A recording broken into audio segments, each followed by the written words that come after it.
Nós hoje estamos vivendo esse tempo importante para a igreja, uma das solenidades, uma das festas importantes do Senhor.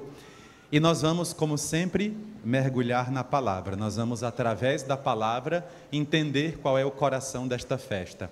E por que a palavra? Porque a palavra de Deus é criadora.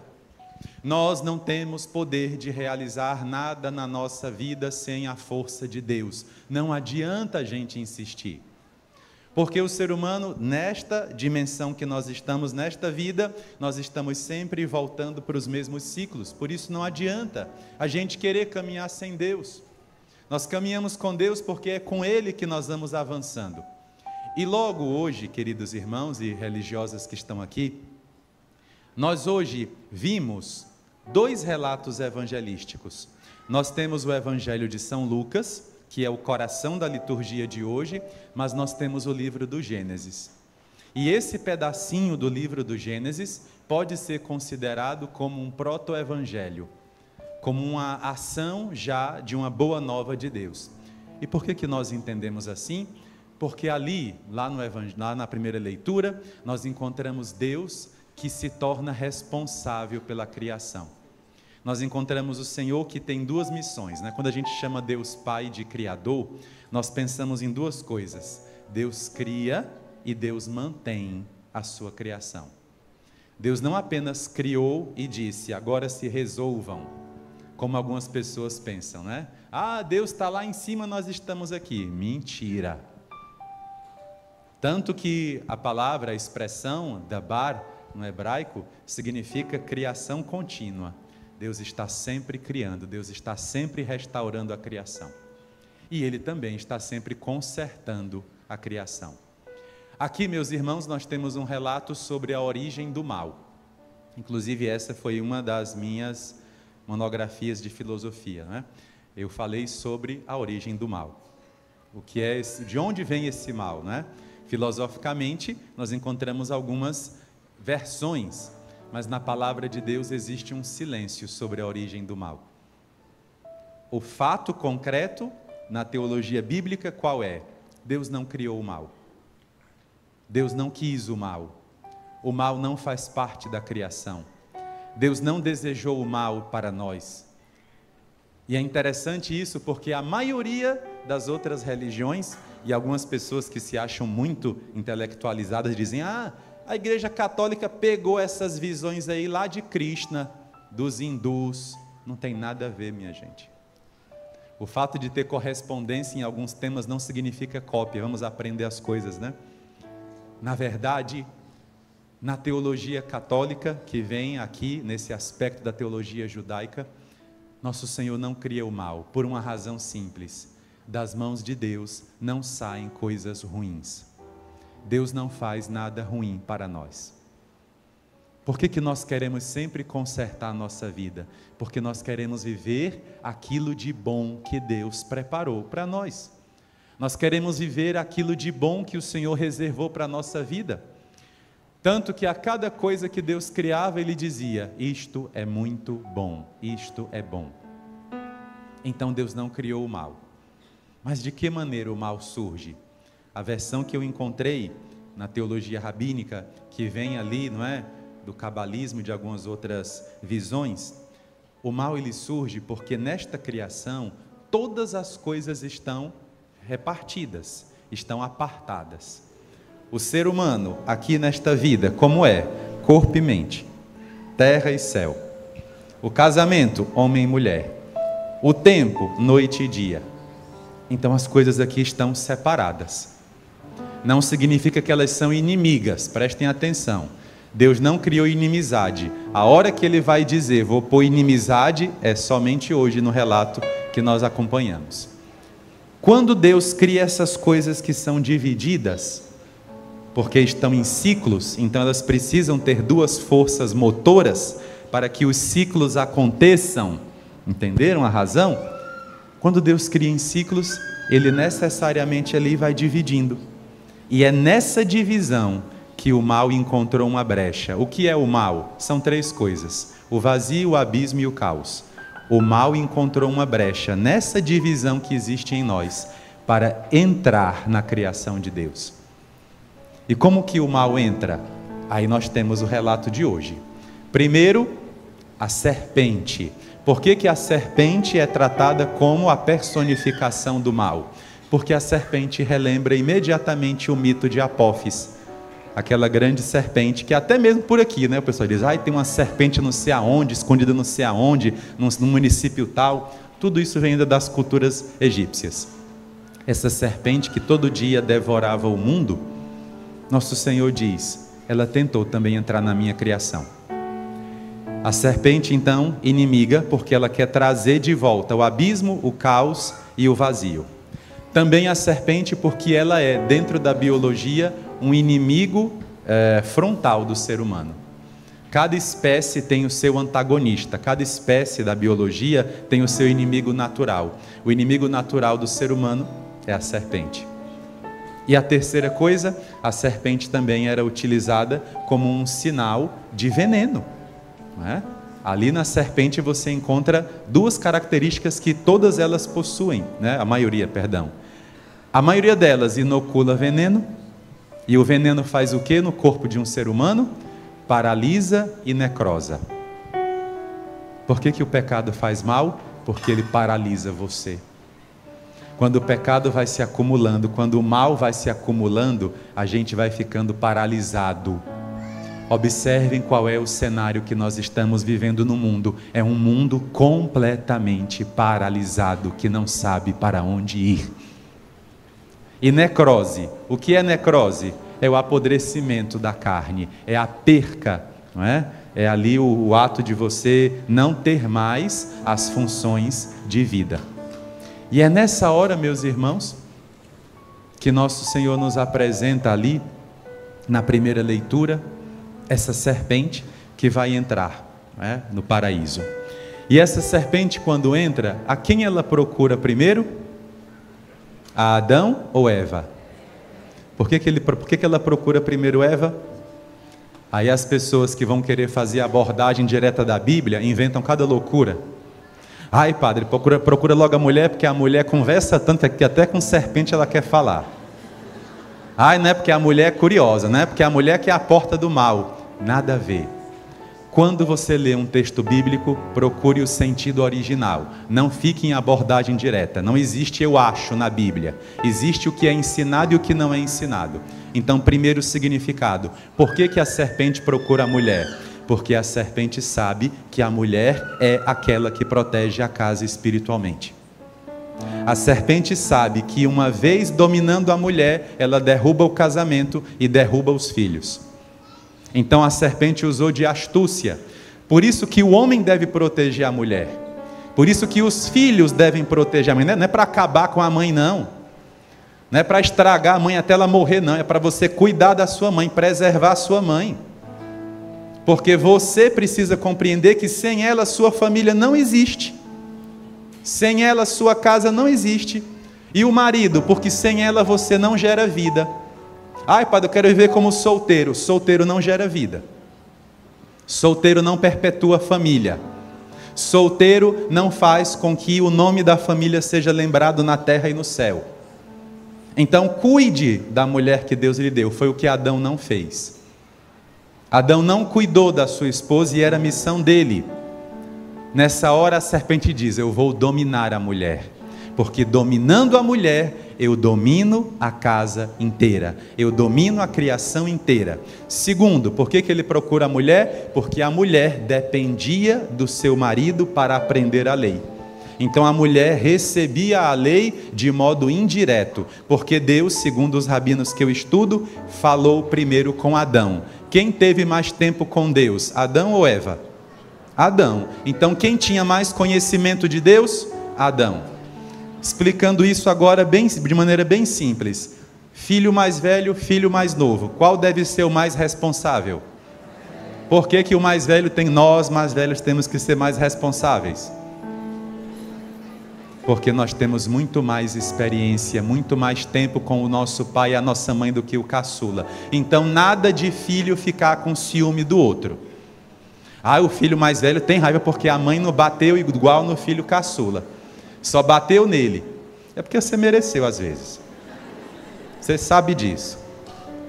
Mas não fique pensando dessa maneira. Era para Adão ter cuidado da sua esposa. O que chega primeiro, cuida dos que chegam depois. E o terceiro significado, por que ele quer dominar a mulher? Porque a mulher é a fonte da vida. E ele quer perverter a vida. A serpente, que é o diabo, ela sabe que não pode criar nada. O demônio não cria nada. Por isso que o demônio nunca pode dar para você nada. Não faça aliança com o mal. Não faça aliança com o pecado. Errou. Erramos, Padre. Nos levantemos e sigamos. Não fique aliançado com o pecado. Não faça aliança com coisa que não presta, porque o mal nunca vai entregar o que promete. O que ele prometeu para a mulher? Você vai ser uma deusa e seus olhos vão se abrir. Mentira. Primeiro, porque a mulher não tinha olho fechado. E segundo, a serpente jamais poderia dar vida divina para a mulher. Quem é que dá vida divina de graça? Deus. Então a mulher foi enganada. E a serpente acessou a mulher através de 3 sentidos. Quais foram eles? Primeiro, através do ouvir, diálogo. A serpente conversou com a mulher. Qual foi o mote da serpente? Ela começou a conversar com a mulher. Por quê, Padre? Porque segundo a cultura rabínica, quando você conversa com alguém, você entra no mundo dessa pessoa. Quando você dialoga com alguém, você está entrando na vida da pessoa e ela na sua vida. Se a mulher começa a conversar com a serpente, o que ela está fazendo? Trazendo a vida dela para o mundo da serpente. Foi isso que a mulher fez. Por que a gente reza todo dia? Por que a missa é um grande diálogo com Deus? Porque nós queremos entrar no mundo de Deus, não do da serpente. Reze, viu? Está com tempo livre? Reze. Está sem tempo? Reze também. Vai dirigir? Reze. Para quê? Para você entrar no mundo de Deus. Como é que vocês querem que as coisas deem certo só falando? Precisa rezar. Ah, eu não gosto dessa palavra do Senhor, não me interessa. Você vai ouvir do mesmo jeito. Porque você precisa ouvir. Você precisa rezar. Como é que você vai encher sua vida se você não escuta o que Deus fala, se você não conversa com Deus?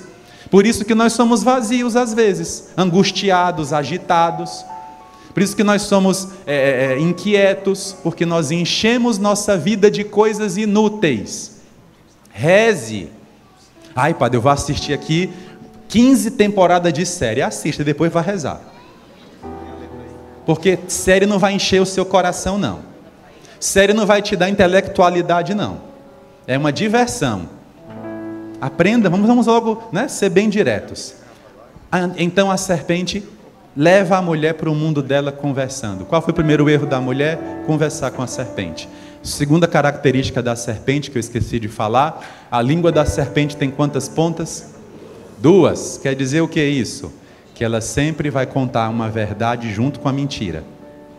E sempre que ela contar uma mentira, vem a verdade. Para quê? Para confundir. O que a serpente disse? É verdade que vocês não podem comer nenhuma dessas árvores. Ela já começou mentindo e contando meia verdade. Por quê? Porque Deus de fato disse: vocês 2 não saiam do jardim, não comam da árvore da astúcia, do bem e do mal. O resto podem comer todas, inclusive da árvore da vida. Todas são para vocês. Como é que a mulher responde? Não, serpente, já errou. Não se dialoga com o mal. Não se dialoga com o mal. A mulher então vai dialogar com o mal. E aí ela diz: não, serpente, eu posso comer sim, só não posso comer da árvore da vida. A mulher errou. E por que ela errou? Porque não foi instruída. E quem era que devia ter instruído a mulher? O seu marido. Porque era ele que ia para a sinagoga todo domingo, todo sábado. Ele ia para a sinagoga rezar e voltar para casa para falar com a família dele. É isso que nós homens temos que fazer. Nós viemos aqui à igreja para encher os nossos bolsos com as sementes de Deus e voltar para casa com as sementes de Deus. Não voltar para casa como se fosse um castigo. Voltar para casa cheio de Deus. O homem tem que ser cheio de Deus. Adão não fez isso. E é nessa hora que vem o segundo golpe da serpente. A serpente disse: veja esse fruto como ele é bom. Ele vai te dar a graça de ser uma deusa. A graça não, ela vai te dar, o fruto vai te dar a condição de ser uma deusa. Nessa hora também a serpente mente. Porque o ser humano nunca será um Deus para si mesmo. E é muito bom que nós não sejamos deuses para nós mesmos. Por que que o antropocentrismo está fadado à ruína?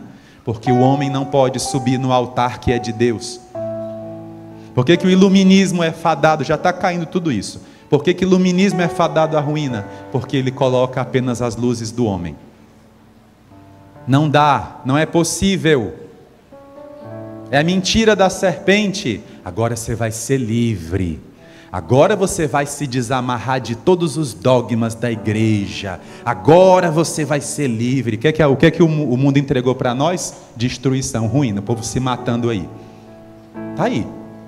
Vejam os frutos de toda essa porcaria que foi os 4 últimos séculos da humanidade.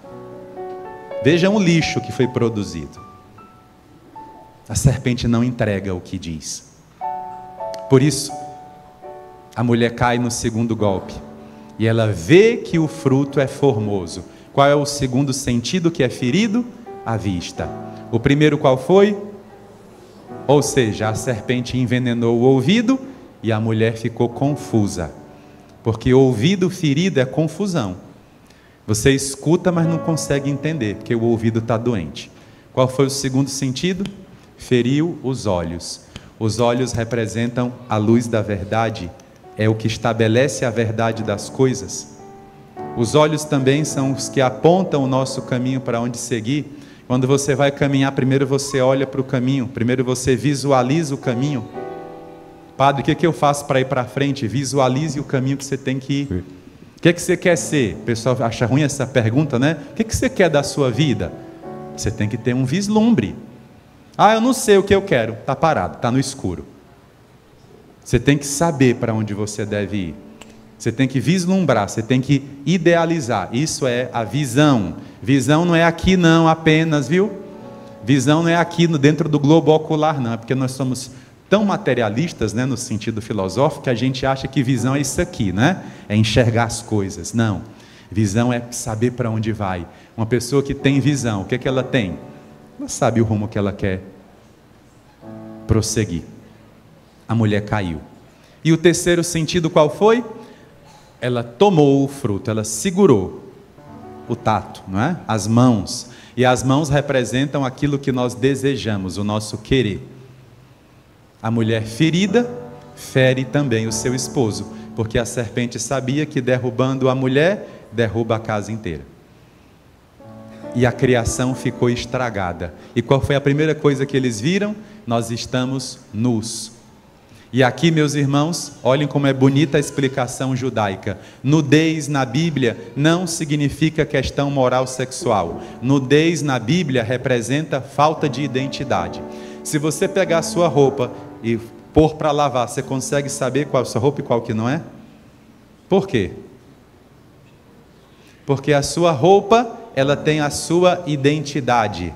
Quando alguém olhar essa casula por aqui, já vai dizer, é do Padre Elano. Porque ela está impressa com aquilo que eu sou. Então a roupa é a identidade. Qual era a roupa que Adão e Eva tinham? Eles tinham a roupa de filhos de Deus. Eles eram abaixo de Deus. A vida divina que Deus não dividiu com os anjos, dividiu com Adão e Eva. Essa era a roupa. Eles estavam revestidos de glória. Eles estavam revestidos da força de Deus. Eles estavam revestidos da divindade. Tanto que Deus disse para os anjos para adorá-los também. Por isso que o demônio teve raiva. Adore o ser humano. Sirvam o ser humano. Olhe o lugar que Deus nos colocou. Olhem a nossa identidade. Quando você descobrir qual é a sua identidade de filho de Deus, você nunca mais vai aceitar gente que não presta na sua vida. Porque você vai saber o seu valor.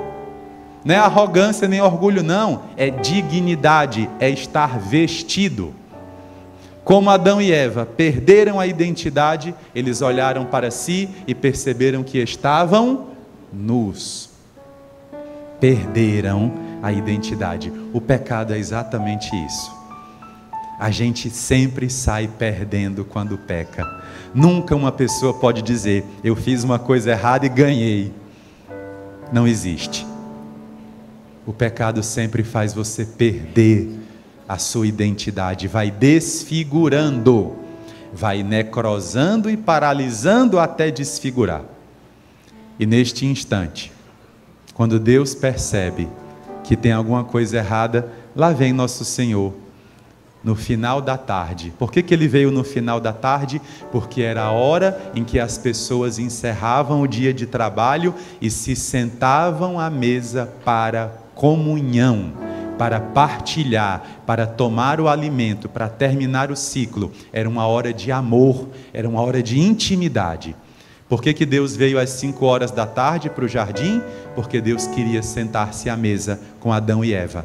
Deus queria que Adão e Eva dissessem: Deus, nós preparamos essa refeição para você, vem comer conosco, vem fazer comunhão conosco, vem entrar na nossa vida. E Deus ficou passeando no jardim e não os encontrou, porque eles estavam como? Escondidos. O homem foge da presença de Deus. Não fuja da presença de Deus.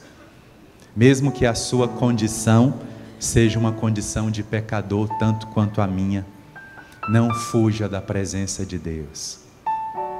Deus quer te encontrar. Como é que o Senhor sabe? Porque foi Ele que buscou pelo ser humano. O que é que Deus diz quando chega e não vê eles? Onde estás? O Rabino Urashi, que eu estava lendo, ele diz o seguinte: onde estás? Não é Deus perguntando qual é o lugar, porque Deus é onisciente. Deus sabia onde eles estavam no jardim, em qual lugar, onde estavam. Então por que Ele pergunta onde estás? Onde também significa o quê? A situação.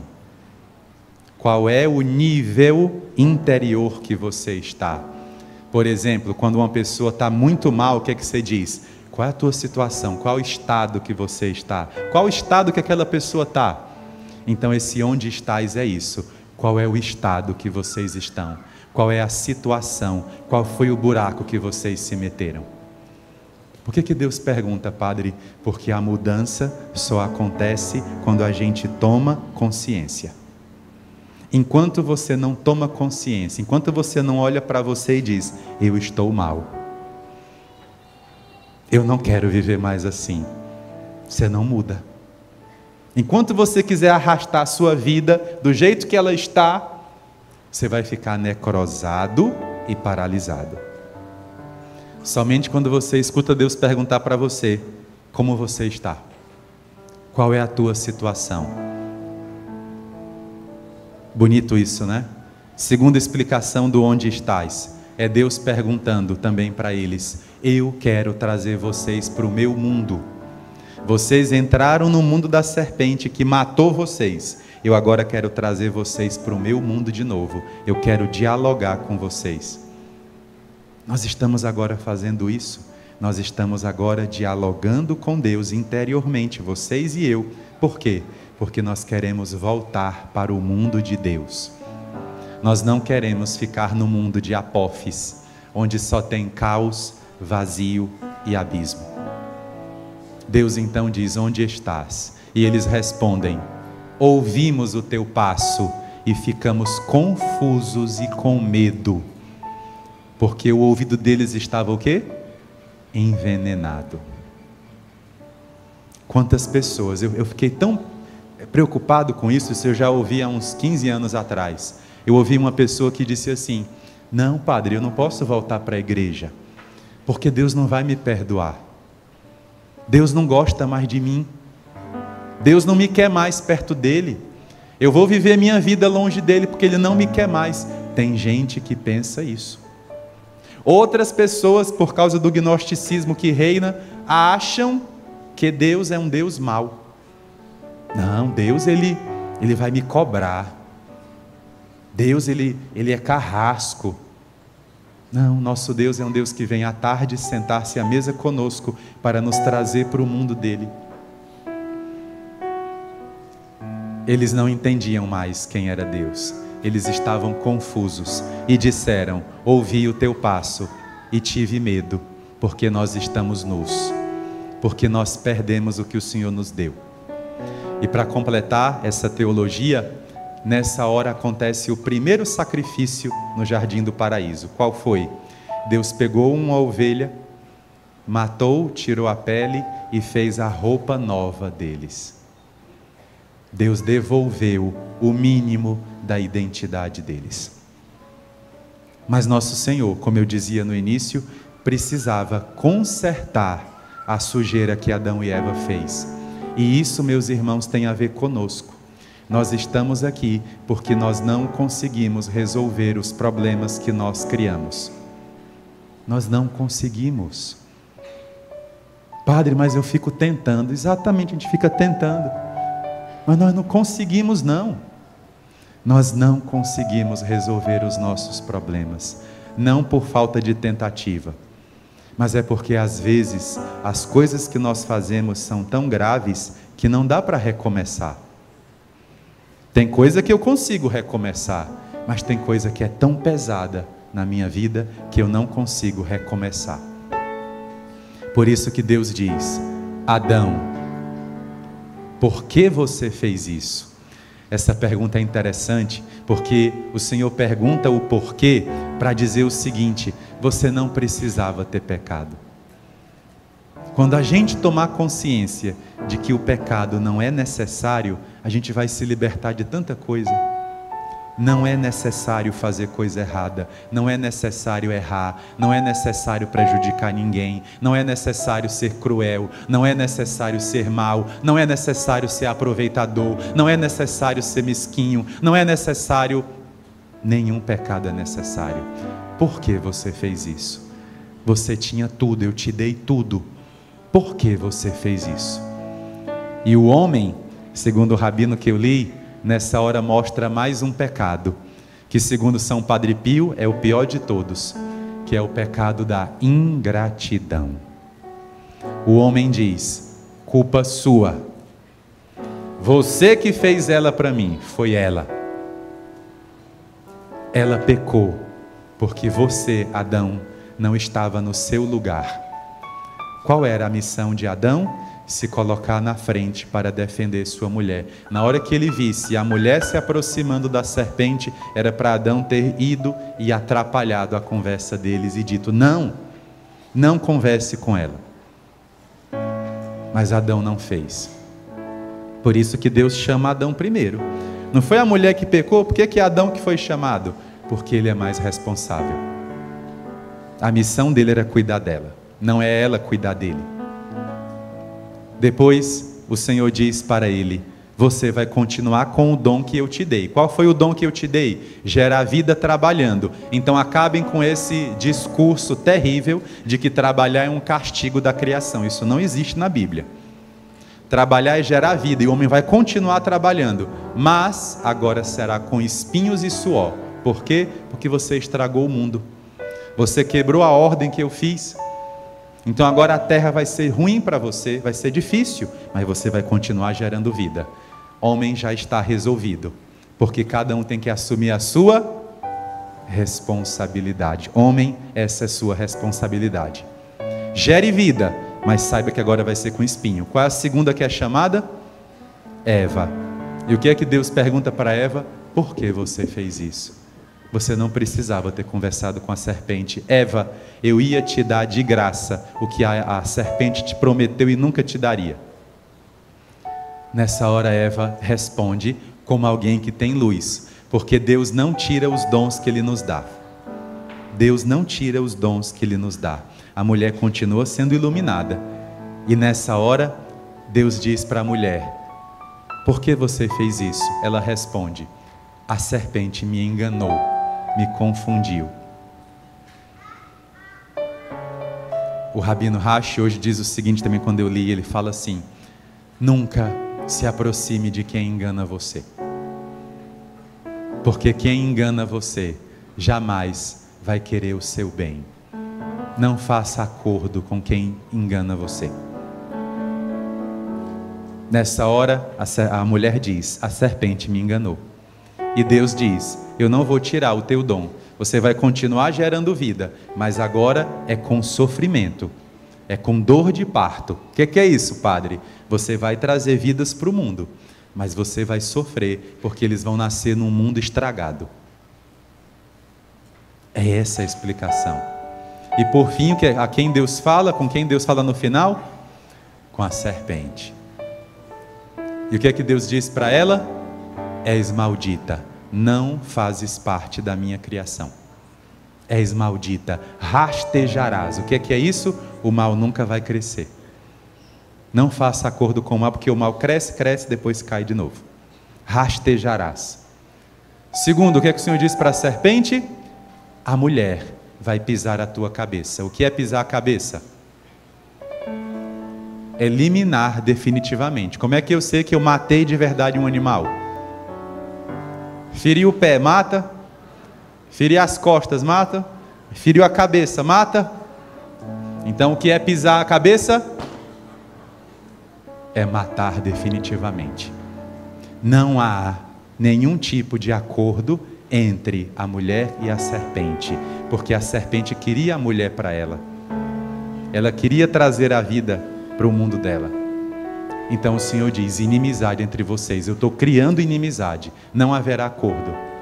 E nessa inimizade, nessa luta da mulher e da sua geração contra a serpente, ela vai ferir o teu calcanhar. Você pisa a cabeça dela e ela fere o teu calcanhar. O que é calcanhar ferido? O calcanhar é que nos dá propulsão para caminhar. Quando eu caminho, a primeira parte do meu pé que pisa o chão é o calcanhar.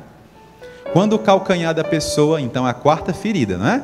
Ouvido, olhos, mãos e agora os pés. Quando o calcanhar é ferido, a pessoa caminha com dificuldade. Ela caminha com lentidão e caminha com dificuldade. É o nosso caminhar. Nós caminhamos com dificuldade. Eu sei o que Deus quer de mim, mas eu não consigo fazer. Eu sei o que eu preciso fazer, eu sei onde devo estar, eu sei o que Deus espera de mim, mas eu estou caminhando lento. Nossa Senhora recebeu uma grande graça. Qual foi a graça? O veneno da serpente não feriu os ouvidos, não feriu os olhos, não feriu as mãos e não feriu os pés dela. Tanto que o anjo é enviado para ela no Evangelho.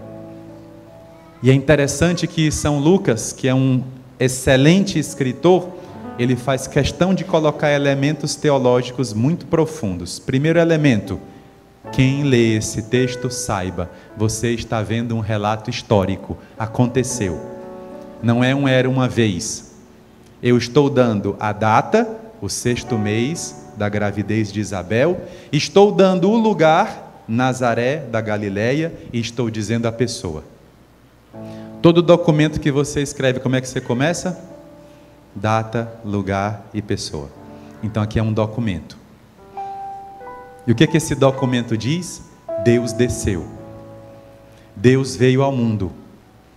Deus entrou hoje na história do mundo através do ventre de Maria. E o arcanjo Gabriel, que é o arcanjo das boas notícias, ele diz para Nossa Senhora 2 palavras: Haire, que é caritomene. E essas palavras significam: Haire, Deus te salve. E por que o anjo diz para ela isso, né? Deus esteja contigo. É uma tradução livre aqui, mas seria um paralelismo com a expressão shalom que os hebreus diziam um com o outro, os judeus diziam um com o outro. Shalom significa, Diácono Gilson, shalom quer dizer o quê? Até que o Messias chegue, todas as bênçãos sobre você. Quando ele chegar, é ele que vai te abençoar. O anjo não diz para Nossa Senhora shalom. O anjo diz para ela: Deus está aqui, Deus está contigo. Por que ele diz isso? Porque o tempo do Messias chegou. Ele já está dando as bênçãos, ele já está derramando as graças. Haire significa isso. Até hoje os gregos se saúdam assim, né? Haire. E a outra palavra, que é caritomene, que é uma palavra que também tem a expressão haire e um prefixo e um sufixo. O que é, padre, esse que é caritomene? A tradução mais bonita que eu encontrei é a seguinte: todas as graças de Deus desceram sobre você e fizeram morada em você. É isso que Nossa Senhora é. Ela é a morada de todas as graças de Deus. Todas as graças que Deus sonhou para você, Maria, desceram sobre você e habitaram em você. Você é toda construída na graça de Deus. A graça do Senhor, Haire, a graça de Deus habita em você. Quando nós dizemos isso em latim, é uma expressão um pouco pobre, né? Que significa cheia de graça, plena da graça.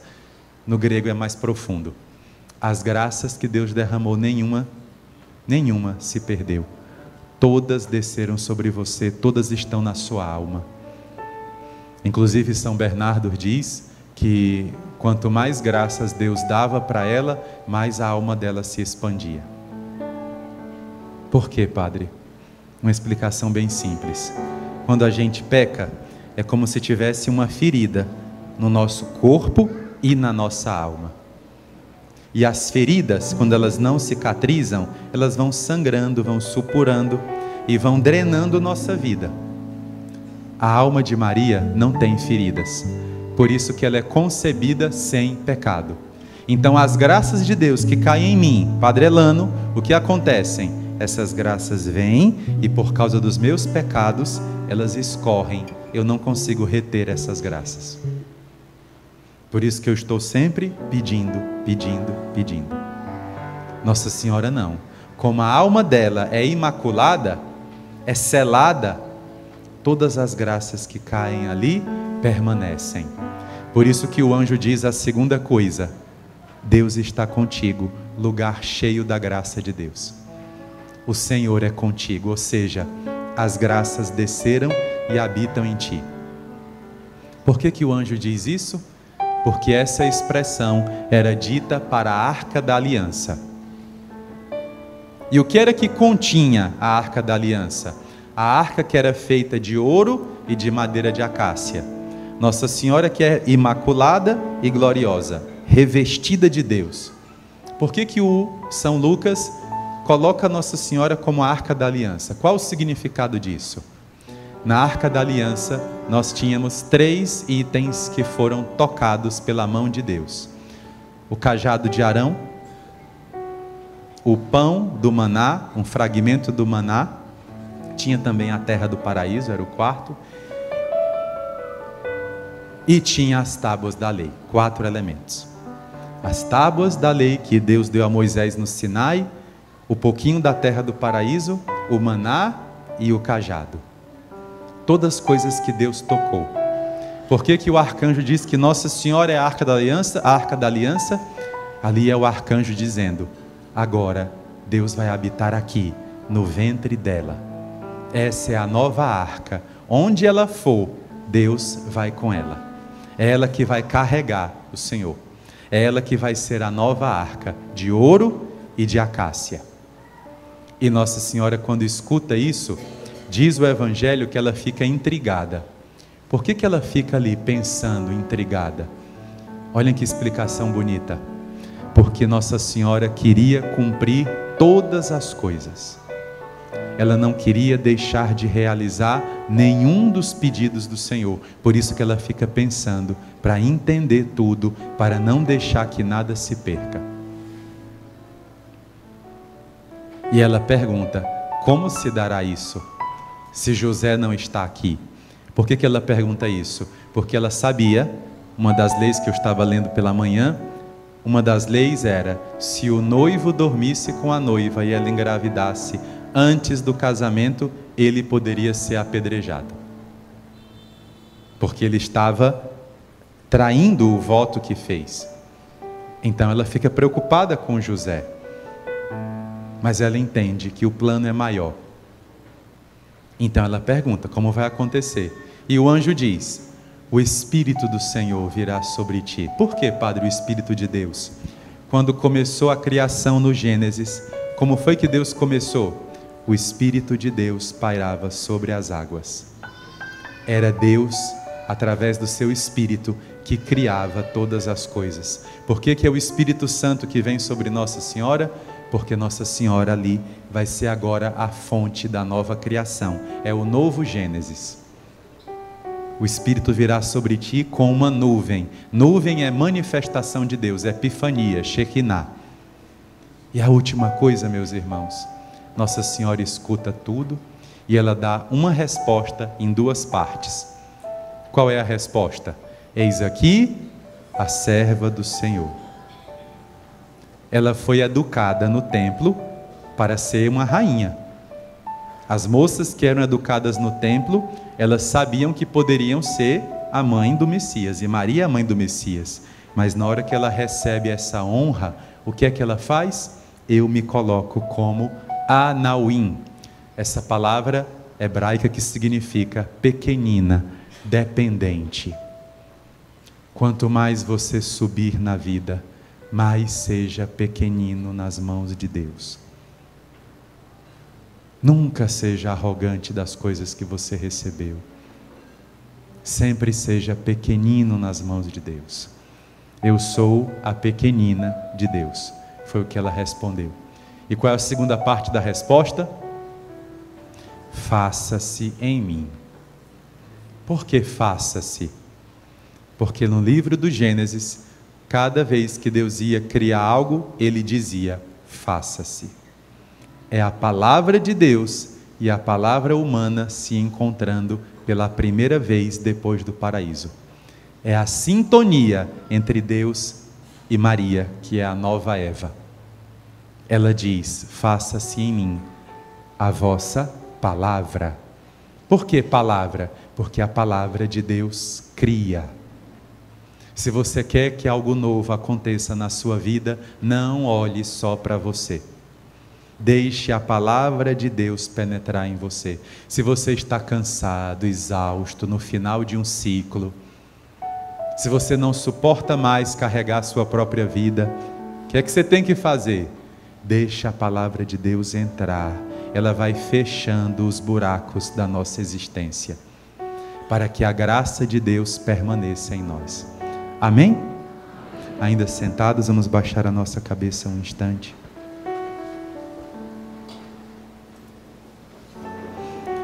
Feche os seus olhos. Os judeus fechavam os olhos para que eles não se desviassem na hora da oração. Nós também agora fechamos os nossos olhos para que não nos desviemos. É tão fácil se desviar. É tão fácil perder o que Deus nos deu. É tão fácil deixar as coisas do Senhor e cair nas mentiras da serpente. Mas hoje não, Senhor, porque hoje nós estamos debaixo da proteção da Imaculada.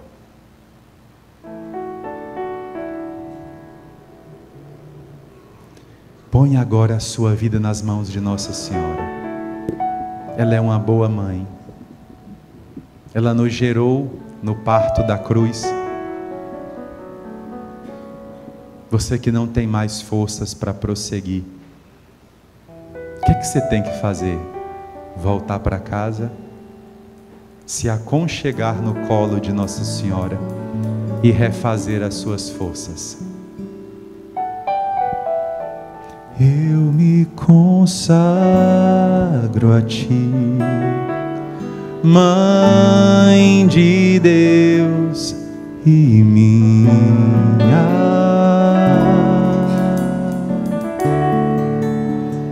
Eu me consagro a Ti, Mestra e Rainha.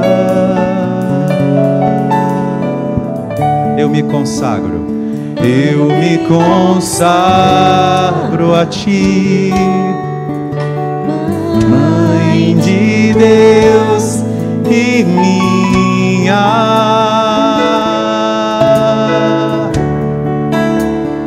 Eu me consagro a Ti, Mestra e Rainha. Diga para ela, acaso não sabeis? Acaso não sabeis que que eu sou da Imaculada. Acaso não sabeis? Acaso não sabeis?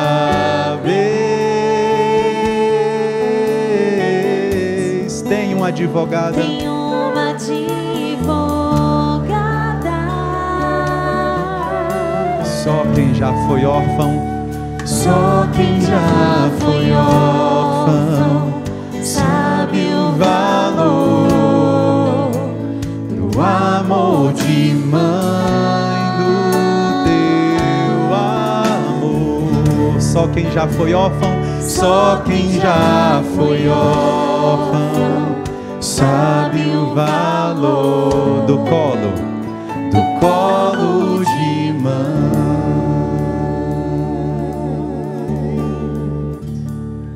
Acalme agora as suas tempestades, meu irmão. A gente corre tanto na vida. A gente procura fazer tanta coisa. E às vezes a gente esquece que somos seres humanos, que temos que parar, que temos que acalmar os nossos sentimentos. E eu estou dizendo isso não por psicologismo, porque detesto psicologismo, mas eu digo isso porque é no ventre da nossa mãe que nós somos refeitos. Quando você estava na barriga da sua mãe e sua mente, sua consciência ainda estava opaca ali, ainda estava selada, os primeiros pensamentos que você os teve unidos aos da sua mãe. Sua maneira de pensar e a maneira de sua mãe pensar, elas estão unidas. Volte agora àquele momento. Os primeiros pensamentos da minha alma, Senhor, são os da minha mãe. As primeiras emoções que eu tive são da minha mãe. Os primeiros sentimentos são dela. E hoje nós queremos voltar para a barriga da nossa mãe, Maria, Nossa Senhora, e ter os pensamentos dela, ter as emoções dela, os sentimentos dela. Às vezes não nos falta força, às vezes não nos falta garra para viver, às vezes nos falta colo de mãe. Busque agora o colo da sua mãe. Se sua mãe estiver aqui e vocês tiverem essa relação próxima, se aconchegue na sua mãe agora. Se sua mãe não está aqui, você tem uma mãe que é Nossa Senhora. Busque agora o colo da mãe. Não quero ser órfão. Eu, como sacerdote, quero ser teu filho, Maria. Teu filho, minha mãe. Eu me consagro a ti, Mãe de Deus e minha.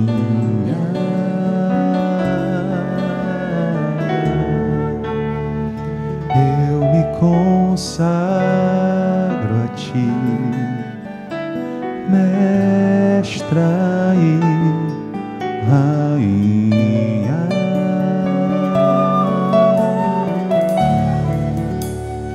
Eu me consagro a ti, Mãe de Deus e minha. Diga: eu me consagro a ti. Eu me consagro a ti, Mestra e Rainha. E diga para ela: acaso não sabeis? Acaso não sabeis? que eu sou da Imaculada, que eu sou da Imaculada. não sabes, acaso não sabes? Tem uma advogada, tem uma advogada.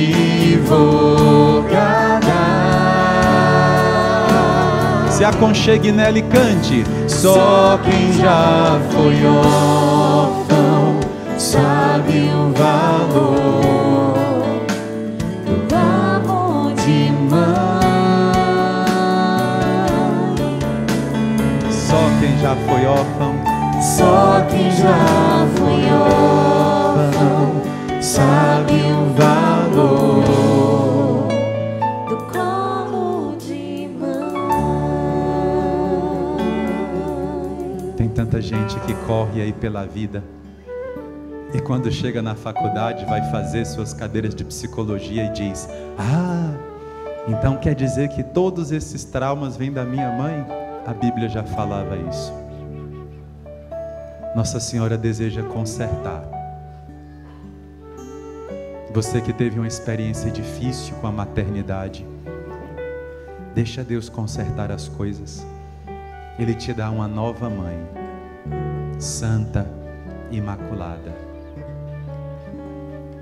E você que tem sua mãe, cuide dela, vá ao encontro dela, não trate ela mal, não desobedeça, não dê desgosto para ela.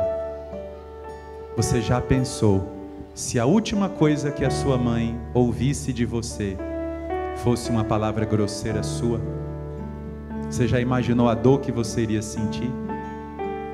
Que você não cuidou dela como você devia porque você estava muito ocupado com outras coisas? Não faça isso com a sua família. Cuide do que é sagrado para você.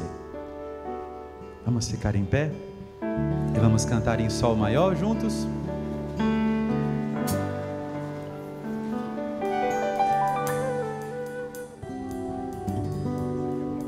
Senhor Jesus Cristo, nós estamos começando mais uma semana hoje contigo. Todos os nossos compromissos estão, Senhor, na nossa cabeça. E o Senhor sabe que muitas vezes nós somos consumidos pela rotina. E a rotina é o cotidiano mal vivido.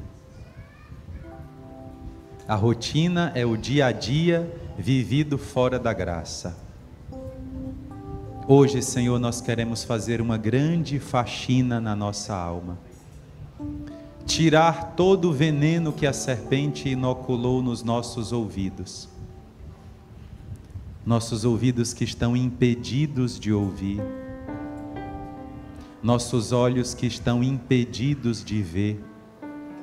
Nossas mãos que não conseguem alcançar o teu querer.